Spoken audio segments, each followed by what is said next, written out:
Ever since man has looked up into the stars, he has seen strange objects in the skies. But the search for proof of extraterrestrial intelligence has produced disappointing results. The best so-called evidence has only been a few photographs and film clips. But now, all that's about to change. Since 1985, more than 15 million Americans have reportedly witnessed unidentified flying objects. But despite the seemingly overwhelming evidence, mainstream science has chosen to ignore the subject. But now, for the first time in history, one of the greatest mysteries of this century is unraveling. A former government scientist has come forward to discuss the military's classified work on extraterrestrial spacecraft.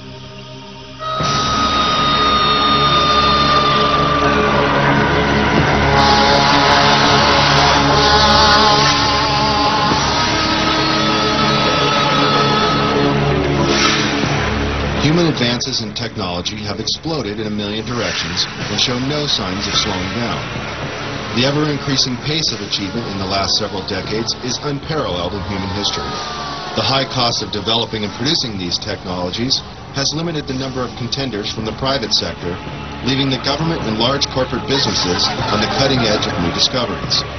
Always in the public eye, big business competes for high-paying contracts, working night and day to invent or further develop the next big thing to satisfy the masses.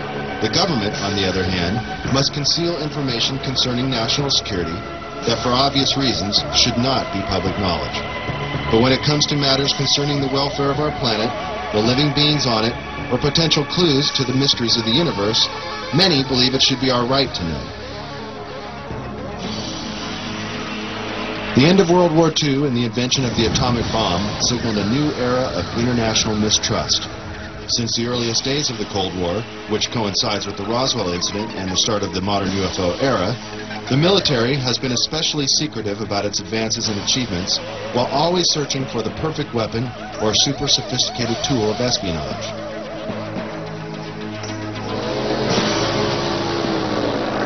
High-tech surveillance equipment around the world, and even in space, has allowed global intelligence to see and be aware of many things that the common civilian cannot even begin to imagine.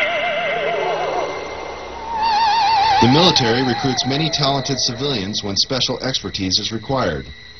And propulsion systems expert Bob Lazar claims he was one of them. In this exclusive interview, he gives his detailed account of his employment with the Department of Naval Intelligence at the top-secret facility known as S4, where, according to Bob, he was hired to work on recovered alien spacecraft. S4 is located 125 miles north of Las Vegas and 15 miles south of Groom Lake. This now not-so-secret military base at Groom Lake, Nevada, is known as Area 51, or Dreamland, as insiders like to call it. Born in 1959 in Coral Gables, Florida, Bob has lived much of his life in Las Vegas, Nevada. With degrees in physics and electronics from MIT and Caltech, he has dabbled in everything from chemistry to fireworks in an effort to understand the finer points of propulsion.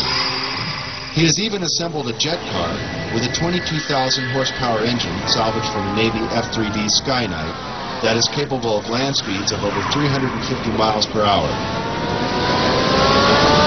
Fate took a serious turn for Bob in 1982. Arriving early for a lecture at Los Alamos National Laboratory in New Mexico given by Dr. Edward Teller, one of the inventors of the atomic bomb, Bob was able to meet and talk to the famous physicist. Coincidentally, Dr. Teller was reading the local paper, The Monitor, with a featured front-page article on Bob, and the two struck up a conversation. Later, Bob sent Dr. Teller his resume for consideration, and soon after, Bob was hired by the Los Alamos National Laboratory. This Los Alamos-based directory lists Bob as an employee. By 1989, Bob was brought into the top-secret program at S4 known as Project Galileo. In the following interview, Bob reveals many details of this amazing experience.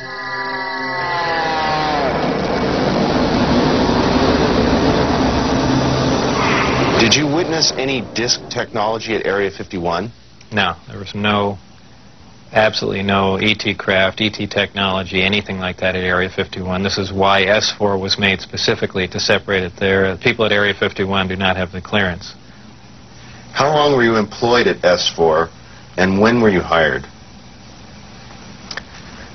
When was I hired at S4? I guess early '89, and I was probably there only about 6 months or so, on a very infrequent basis.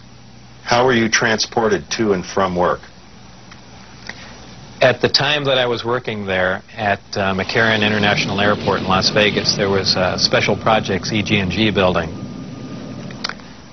When I was told to go to work, I drove there, parked my car there, and got in a plane at the airport, flew to Groom Lake, where I deplaned and waited for a bus, and the bus drove me down to S4. The S4 facility is an area just off the Papoose lake bed, dry lake bed, and it consists of 9 hangars. The hangars have sloped doors on them with a sand texture coating. Around the opposite end of the hangars, there's the standard entrance where you're dropped off at, go through a security check, and inside there's a small complex. There's some office space, there's several laboratories, the hangars themselves, of course, and a few other places. I didn't have free rein to go wherever I wanted to. Everywhere I went to, I was essentially escorted, so that was really all about that I saw. Inside the facility, what was the basic layout? Were there underground levels? I don't think there were any underground levels to it, though there could have been.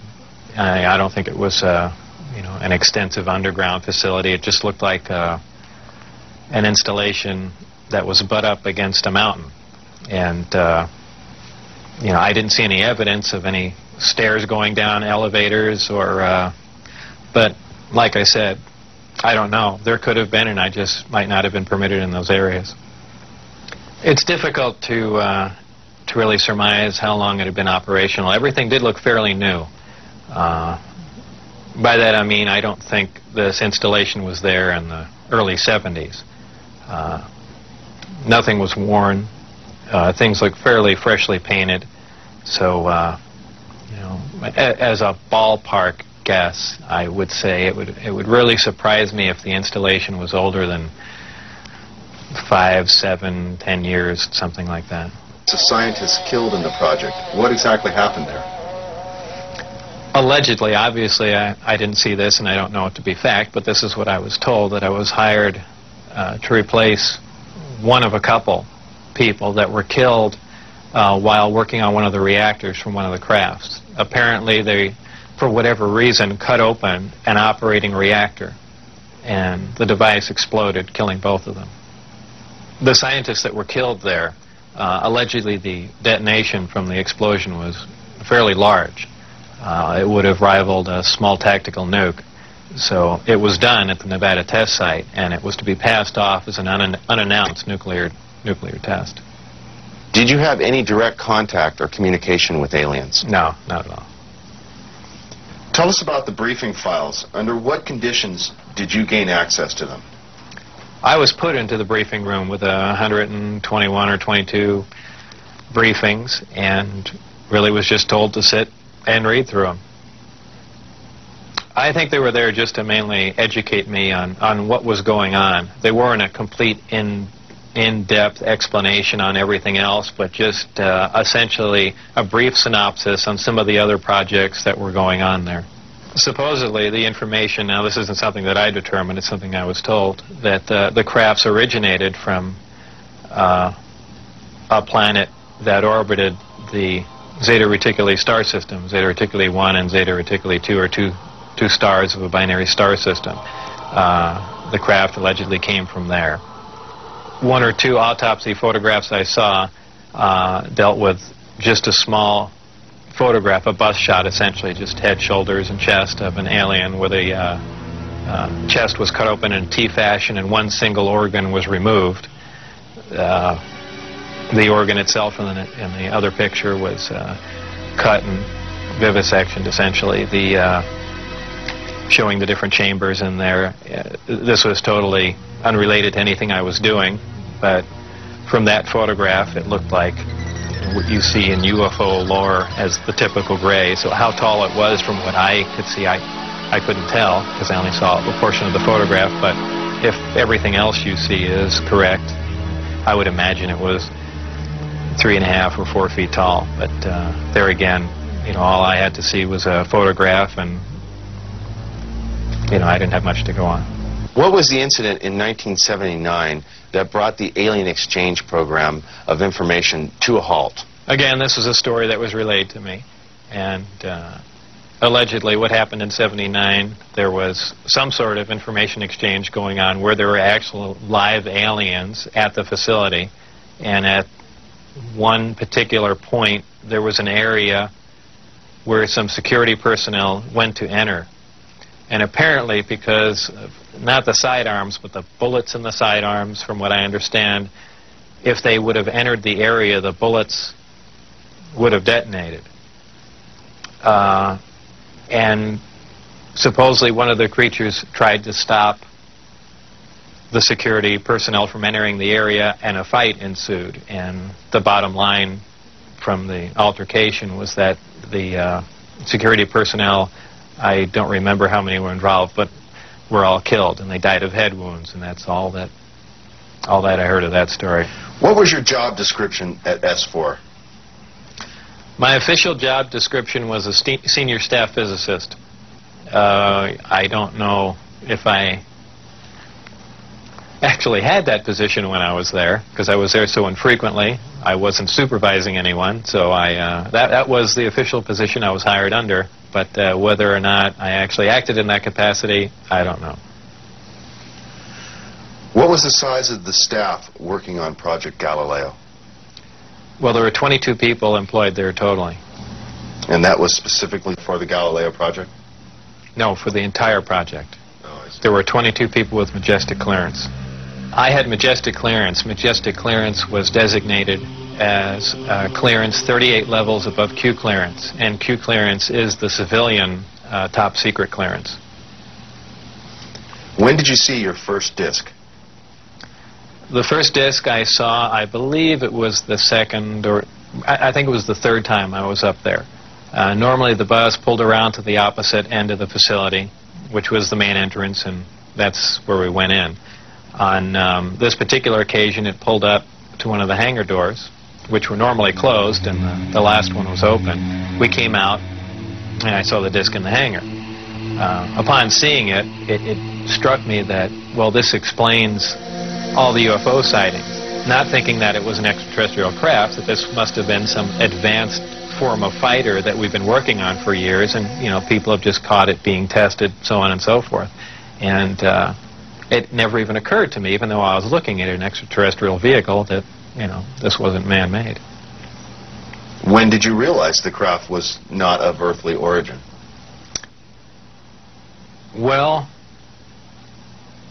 it probably really hit me when I got inside the craft and looked around and began to understand how the craft was operated, and finally grasped the whole project as a whole, as what we were doing, the fact that we weren't building this thing, we were trying to find out how it was made. We were back engineering it. What is back engineering? Well, back engineering is taking a finished product and finding out how the device or product was produced, and essentially determining whether or not you can duplicate it.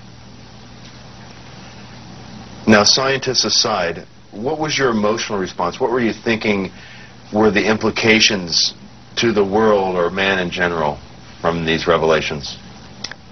I really didn't think about implications of that sort. As far as emotionally, people have asserted that, boy, that must have been the most exciting time in your life, and that's not the way it was.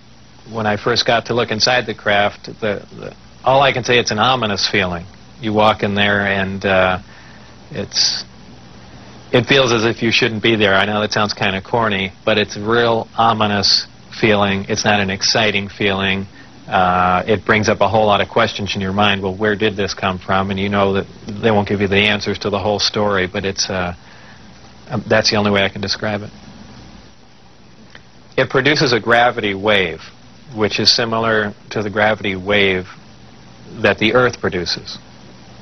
However, the craft phase shifts the wave. In other words, it turns the wave not really in an opposite polarity, but something to that effect, where it will work against the natural gravity wave of the Earth, and it produces lift in that effect. Is there any internal protection for the crew? Does the craft generate a gravitational field inside the craft itself? Well, the craft generates its own gravitational field. Being inside that field essentially doesn't shield you, but essentially you're in, and this is a terrible way to say it, almost in a different realm, because you're now influenced only by that gravitational field. For instance, people wonder how a craft like this can make a turn at such high speed, a 90-degree turn, when they would imagine people slamming up against the wall or something to that effect. Well, that really wouldn't happen. Inertia would have no effect. You're in a distortion. And don't forget that gravity distorts time and space, so really nothing is going to influence you while you're in there. Describe the gravity amplifiers for us and some of their different operating configurations. There are 3 amplifiers. The craft can operate on a single one, can lift off the ground. The way in which it's propelled are 2 different ways. There's what they call Omicron configuration, where the craft is using one generator, or Delta configuration, where it's utilizing all 3. Delta configuration would be for space travel. Essentially, the craft will tilt up on its side, as opposed to a science fiction movie where you see a flying saucer moving around. The craft will tilt up on its side, focus the 3 gravity generators to a single point, and move through space that way. Moving around the source of gravity is a problem to a disk because it's interference, essentially. So what they do is they work with that interference to their benefit. They'll use one gravity generator to lift the craft off the ground.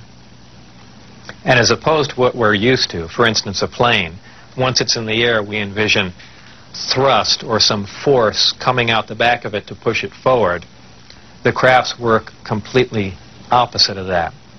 What they do is once they're hovering in the air, they'll swing the 2 remaining gravity generators up in front of them and create a distortion, essentially a downhill. And the craft rolls downhill for infinity. It's always chasing a little distortion.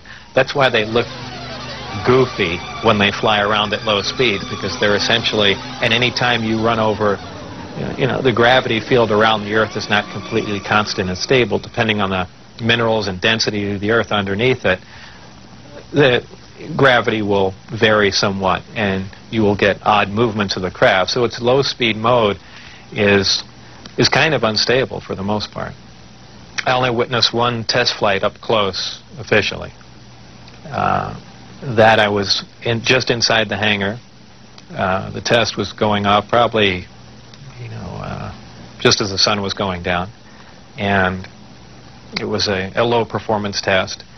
I believe there were some pilots or test pilots in the craft. The craft must have been retrofitted to fit them, because the seating arrangements were really not accommodating. They were in radio communication with the craft, which is kind of surprising to me, because the gravity waves that the craft was producing should have distorted the radio waves also. So apparently there's something there that I don't understand. The craft lifted off the ground, virtually noiseless, other than a small corona discharge on the bottom of the craft, indicating the presence of high voltage. That dissipated at about 30 feet, and it stood there completely silently, and moved over to the left, to the right, and sat back down. That was the entire test. However, that was an extremely impressive test. Maybe to someone that really knows little about science or anything, that wouldn't be a whole lot, but you have to realize this craft was about 52 feet in diameter. I don't know exactly how much it weighed, but it weighed a lot. And this was quite a scientific feat, to lift something completely silently, under control. and perform a maneuver like that. The craft itself was, I assume it was metal. It was cold to the touch. That's why I say it was metal. But it was a brushed aluminum, actually just an unfinished stainless steel, not shiny finish to it. Had no seams. It was as if it was injection molded from one giant die. I was completely amazed. I can't really reflect on how it made me feel, but that was exciting. How would you define gravity? Could you describe in layman's terms its basic principles for us? Gravity is something difficult to explain because it's something that we essentially don't understand. It's just something that we can observe. Not much is really known about gravity. There are many theories about it, but they are just mainly theories. There's theories of gravitons, which allege that these are these subatomic particles that act like an attractive force like gravity that exchange between two pieces of matter. There's also a theory that gravity is a form of wave, an electromagnetic wave. But basically, gravity is a force. It's the attraction. It's the inherent property of matter to have gravity, a mutual attraction for each other, and it's basically all that we really know. Modern science, current science, right now, identifies one gravity. It's one force in nature. Apparently, through research at S4 or information gained from one of the crafts they were researching there, it appears that there are two different forms of gravity. One form works on an atomic scale, on subatomic particles, holding pieces of matter, holding atoms themselves together. Another works on a larger scale, the scale we're most familiar with, holding planets in orbit, holding ourselves to the ground, things of that sort. Because it produces a gravitational field, I wouldn't say the craft is invisible during the day. However, if you're under the craft, because of the way the gravity is being used, gravity bends time and space, and it bends light. If you are looking underneath the craft or from certain vantage points, you will actually see what's above the craft. It's really a trick of the way light bends under the influence of gravity. For instance, we can see stars that are behind the sun, that are blocked from our view by the sun. The reason we can see them is because the sun has a tremendous gravitational field, and it's bending the light around it where we can see the star.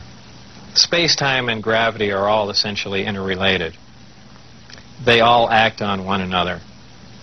Gravity bends space. Gravity also distorts time. When you vary one, you essentially vary the other two. If you, as an example, if you have a massive body, say a planet or something that's making a lot of gravity, producing a lot of gravitational waves, if you will, it distorts space. It bends space to it. It also slows down time. These things aren't theories. We know them to be true. We cannot artificially create this because we can't create gravity. But this is how they're all interrelated. What are some of the inherent problems with traveling at the speed of light? There are several problems traveling at the speed of light. Just a couple of them are the fact that as your speed increases, so does your mass proportionally. In other words, the more energy you put in to go faster begins to slow you down by the fact that it's converted into mass. You have other problems like just traveling at such an extreme velocity, navigational problems, the fact that you might run into little tiny micrometeorites at speeds like this. They would undoubtedly destroy your craft. There's just a whole host of problems that you're going to run into just attempting to do something like that. Aside from the fact the amount of energy required to accelerate to the speed of light is horrendous. Could you briefly describe Project Looking Glass and Project Sidekick for us? Project Sidekick was another project going on with Galileo. Galileo was the project that I was involved in. Sidekick dealt with any of the weapon potential of the craft, whether or not the craft had a weapon in it or could it be used as a weapon, but it had something to do with some sort of particle beam configuration where the gravity generator can be used as a lens to focus a weapon of some sort, similar to the SDI device we were working on in the 80s, but with the potential of a focusing device using the gravity generator. And Project Looking Glass? Project Looking Glass dealt with the distortion, the fact that there's a time distortion, essentially looking back in time, and by that I do not mean looking back years ago to see the wagon train days. They're looking for distortions that are milliseconds in time, and what that was used for, I don't know, but that was just observing the time, the time distortion, time dilation phenomena of the craft in operation. What is element 115? Is it found here on Earth, or is it strictly an extraterrestrial material? 115 is strictly an extraterrestrial material. It probably occurs naturally in some other places, maybe other star systems. Some people not familiar with science or chemistry say, well, that's ridiculous, all the elements occur on Earth, but that's not true. There are elements on the periodic chart that aren't found on Earth. I believe the Heavy Ion Research Lab in Darmstadt, Germany, has reached element 112 recently. So 115 isn't that far away. And when they synthesize it, it's not like they're making a couple ounces of it. They're talking about 1 or 2 atoms of it. To make any usable quantity of a heavy element like that is virtually impossible. Element 115 is in the top of the reactor. And the base of the reactor apparently is a small, something similar to a cyclotron. It's a particle accelerator. A particle is accelerated to high speed and then deflected up a small tube, and it's aimed at the 115. This transmutes the 115, similar to the way we do that in a normal particle accelerator. This causes a reaction, a radiation emission that we really haven't seen before. It produces antimatter. This antimatter is guided down a tuned tube and reacts with a gas. When matter and antimatter react, they convert to 100% energy. This energy is converted, heat energy, is converted to electrical power in the reactor itself. This is done through a thermoelectric converter. And this electrical power is used to power other subsystems on the craft, though there is no wiring, as we would know it. Also, that's almost a byproduct of the reactor. The reactor also sets up a gravitational wave from the 115 being bombarded. This gravitational wave was present at the top of the reactor and is essentially guided in the same way microwaves are guided, through tuned tubes. And this goes to their amplifying cavities and through the projectors that are in the bottom of the craft. With the gravity generators running, is there thermal radiation danger to the crew? There is no thermal radiation while the reactor is running. The thermionic generator is 100% efficient, which is in violation of the first law of thermodynamics. But in fact, it works. Element 115 is stable. And for those familiar with chemistry, we know that elements with higher atomic numbers have shorter and shorter half-lives. However, when you reach a certain point, they call it the island of stability. There is a place, and we've theorized this for a long time, somewhere around 114 to 116, there should be an area in there where the nucleus of the atom is geometrically stable with protons and neutrons, where it no longer decays. It's not radioactive. 115 is, in fact, this element. In fact, it does occur again somewhere around element 247. Of course, we're nowhere near synthesizing that. We can only, predict things like that. But that's where 115 is. Did the aliens, give us element 115 in large quantities? Whether or not it was given to us, I can't answer that question. However, I was told that we have 500 pounds by one of my co-workers. How it was obtained and where exactly it came from, I don't know. Whether it came in one of the crafts or it was separate cargo somewhere, anyone can speculate. But I was told that was the figure. You were able to get away with a sample of element 115. How much did you get away with? No comment.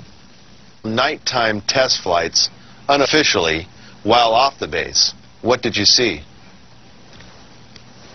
The test flights I saw off the base, actually the best test flight was witnessed by my friends who I brought out there. At the exact moment the craft was hopping around and doing some really impressive maneuvers, I had turned around and I think was looking for the video camera or something to that effect.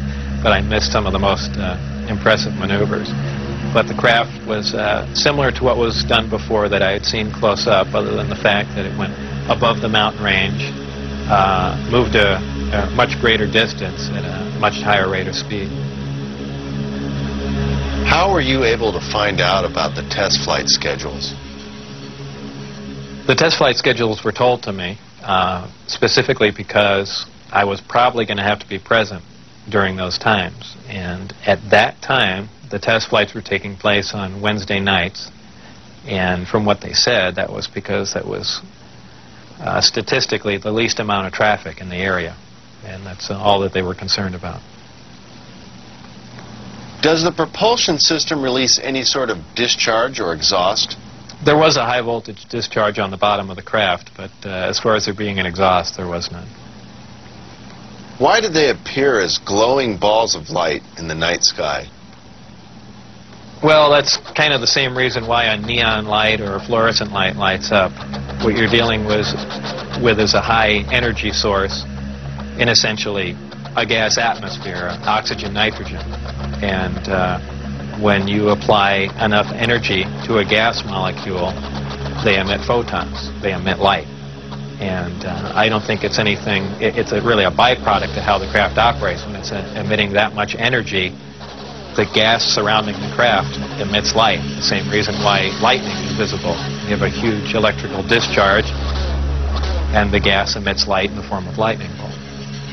If you were going to see one of these crafts at night operating, it would appear really as a glowing ball or just a bright light in the sky from a distance. Even close up, you'd see a glowing halo around it. This is typically what you'd see in your normal UFO sighting, if you've heard them a lot. However, keep in mind that lights in the sky are caused by much more common things than flying saucers. Tell us a little more about the aurora you witnessed taking off out of Area 51. It was a large craft, and the one glimpse I got of it was from the rear, and it had two huge square exhausts with vanes in them. And it was just, it sounded more like a rocket than a jet. I don't know. I even think he did mention that it was liquid methane powered, but there again, you know, working on the disk technology, I really could care less what was rolling around at Area 51, but it did catch my eye. As a result of going public, have there been any attempts made on your life? One day when I was getting on Interstate 15, driving down Charleston Boulevard, a car came up alongside of me, and I thought he was just trying to race me to get on the freeway. This was after I had left the project. It was a white, boxy-looking car. Exactly what make and model, I don't know. But I accelerated to get on the freeway to go fast, and there was a gunshot, and the back of the car was hit, and I skidded off into the median. And I stopped, and I was frightened, and I just stood there because I thought the guy was going to be alongside of me and just shoot me. I had nothing to do. I was essentially paralyzed with fear, and I waited there, and then nothing else happened. And do I know it was a government agent trying to kill me? No. Could it have been a drive-by shooting? Maybe. You know, so it was an attempt on my life, but by who specifically, I don't know. Though I was threatened before I had left. They threatened my wife's life and my life, so I can only put two and two together and say that they were kind of pissed at me. In an earlier interview, you had mentioned that they had put a gun to your head. Tell us about that. That was after we were caught out when I had the test flight schedule, and I brought some friends out to show them the disc test. We got caught out there, and the following day I was debriefed down at Indian Springs Air Force Base. And I was in the room with the security guards that caught us, my supervisor and some other people, and some other security personnel. Yeah, they were essentially grilling me about security and, you know, how could I possibly bring people out there. And I guess I wasn't as responsive as they would like, and they got in my face, and one of them pulled the sidearm out, you know, just pushed it against me. Have you maintained any contacts with your colleagues out at S4?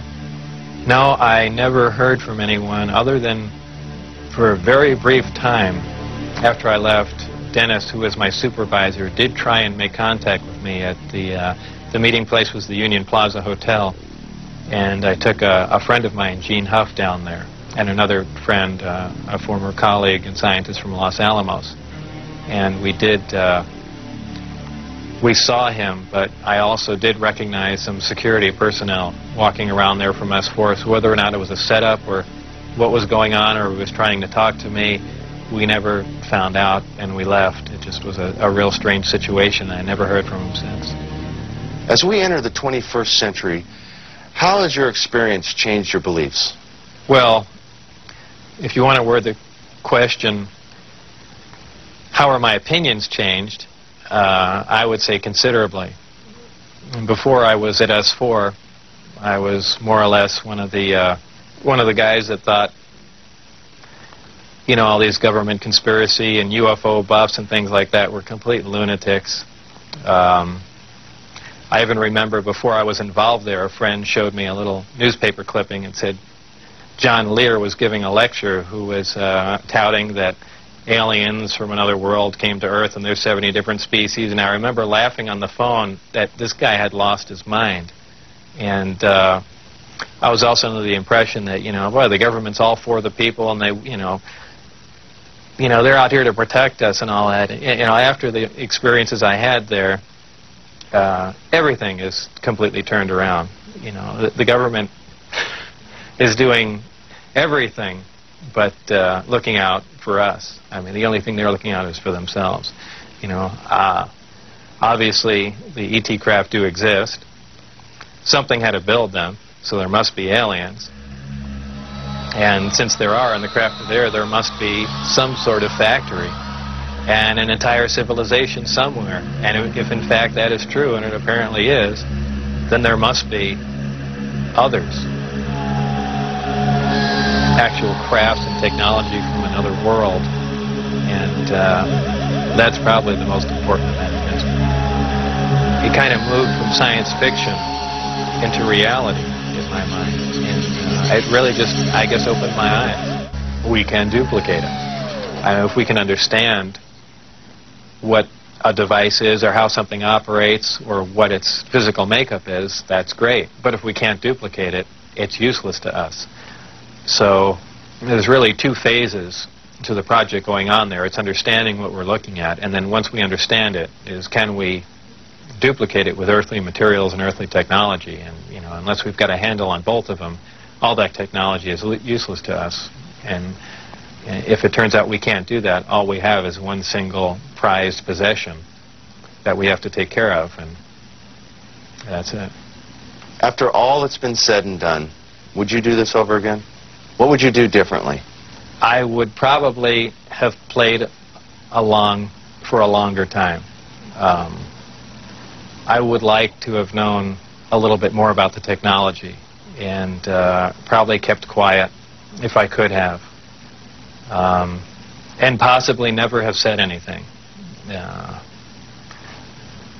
I almost wish I had done that. You know, it's it's really only caused headaches and problems. But I believe if I was given the opportunity again to go back in time and redo it, I think I pretty much would have just shut up and gone along with the program. I would have much preferred that instead of the Navy or whoever it was that hand-picked a few renegade scientists here and there, that they turn it over to some more qualified people. Obviously, I was not the most qualified person on propulsion or field propulsion or anything of that sort. I was just some guy. I mean, I could have named 10 or 12 other guys that were more qualified than me. But,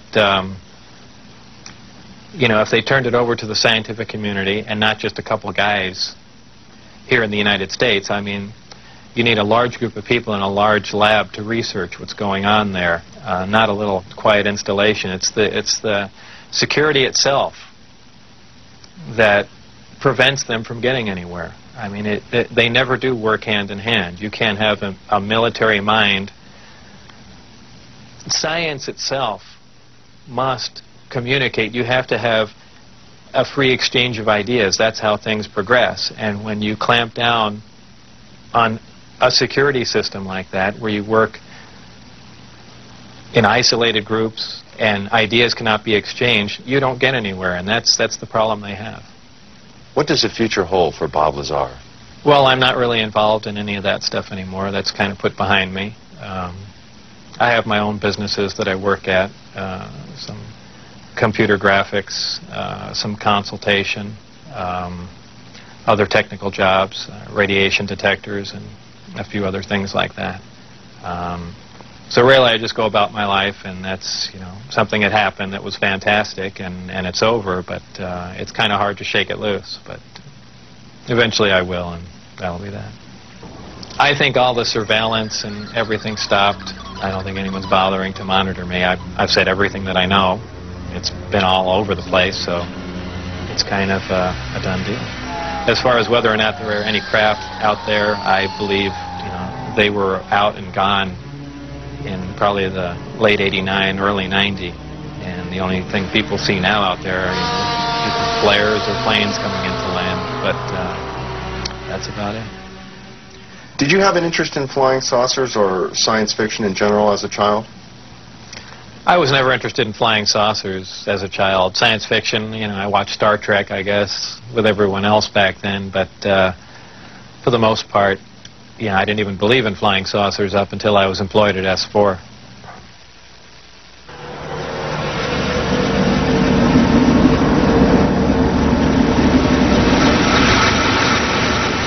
I couldn't help at one point in my discussions privately with General Secretary Gorbachev, when you stop to think that we're all God's children, wherever we may live in the world, I couldn't help but say to him, just think how easy his task and mine might be in these meetings that we held if suddenly there was a threat to this world from some other species, from another planet, outside in the universe. We'd forget all the little local differences that we have between our countries, and we would find out once and for all that we really are all human beings here on this earth together. Well, I don't suppose we can wait for some alien race to come down and threaten us, but I think that between us we can bring about that realization. Thank you all. God bless you all.